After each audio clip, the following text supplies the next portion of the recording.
عبدالله لبد یک سخن که درباره پدر مادر. پدر و مادر بله. سخن گوش کن ز من تو ای برادر، بگیر دستی پدر دامان مادر، بکن تو قدرشون در زندگانی و پس از مردن چی در کار سنگ مرمر. پدر گر شعله چشم زمان است، ولی مادر چراغ خاندان است.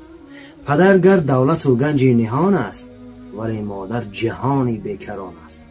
پدر گر شه ستون زندگانی است، ولی مادر به دنیا جاودانی است. اگر ما تمام اشعار علما و شعرا را ورق بزنیم، بهترین و قیمتترین برایشان کیست؟ البته که پدر و مادر. بله. عزیزی خدا نیز گفت